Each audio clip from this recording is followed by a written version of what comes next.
This is a story of Rubin Carter. It's called The Hurricane. Have you heard it? You'll know it when you hear it. 6 verses in this.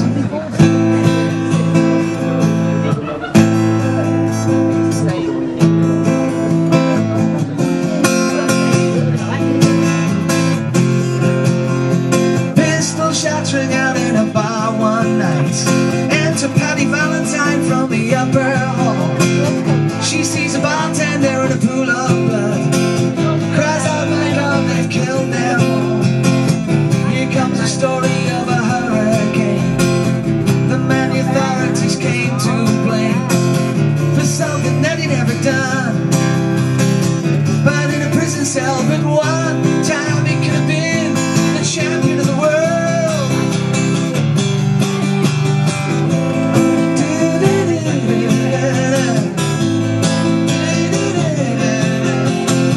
3 bodies lying there, there's plenty to see, and another man named Bello moving around mysteriously.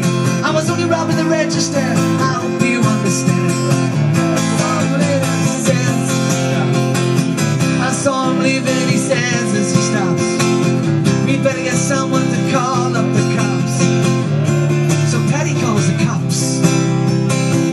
They arrive on the scene with a red light flashing in a hot New Jersey night.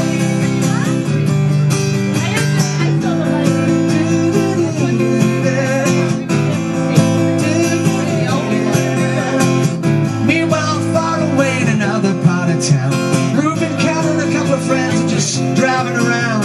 The #1 contender for the middleweight crown had no idea what kind of shit was about to go down.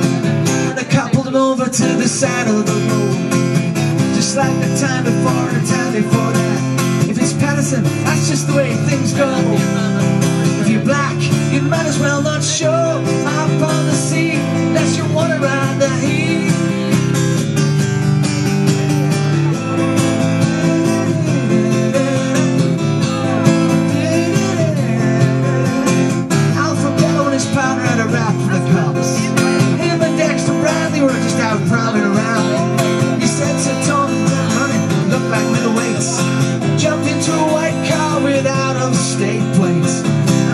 Valentine just nodded her head. Cop said, wait a minute boys, this one's not dead. So they took him to the infirmary, and though this man could hardly see, told him he could identify the guilty man.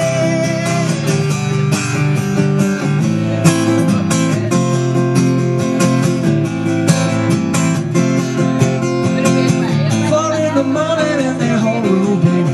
They take him to the hospital and they bring him upstairs. That wounded man looked up with his one dying eye, said, why'd you bring him here for? He ain't the guy. Here is a story of a hurricane. The man the authorities came to blame for something that he never done, but in a prison cell but one time he could have been champion of the world.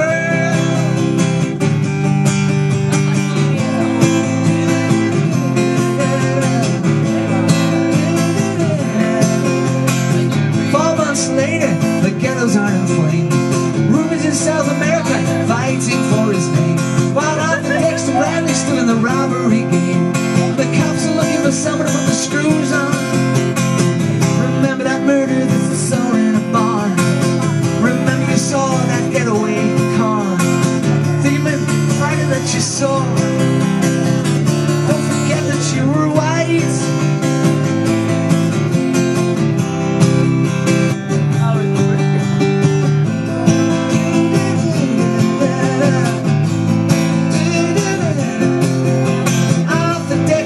Said, I'm really not sure.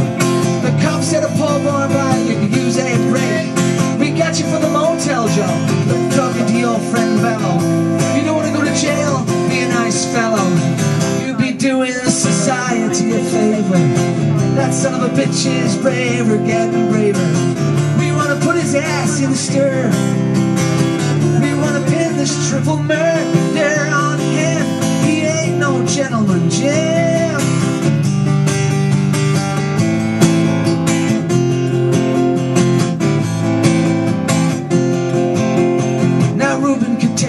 out with just one punch, but he didn't like to talk about it all that much. It's my work, he'd say, and I do it for pay.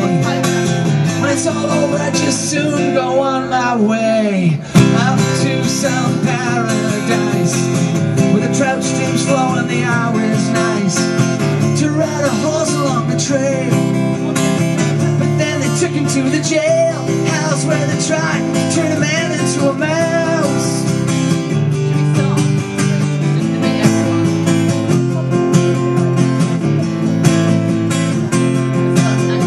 All of Rubin's cards were marked in advance. The trial was a pig service, he never got the chance. The judge made Rubin's witnesses run from the slums. To the white folk, he was a revolutionary bum. And to the black folks, he was just a crazy nigger. No one doubted that he pulled the trigger. But the DA said he was the one who did the deed, and the all-white jury agreed.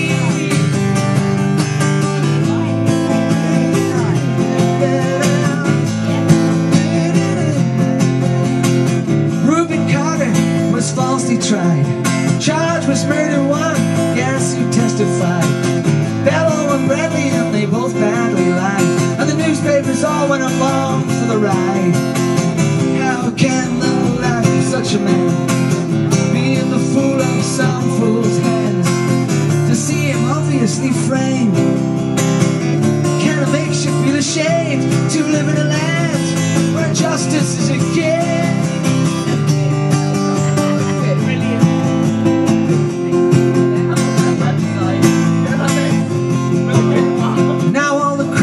In their coats and their ties are free to drink martinis and watch the sunrise, while Rubin sits like Buddha in a 10-foot hell, an innocent man in a living hell.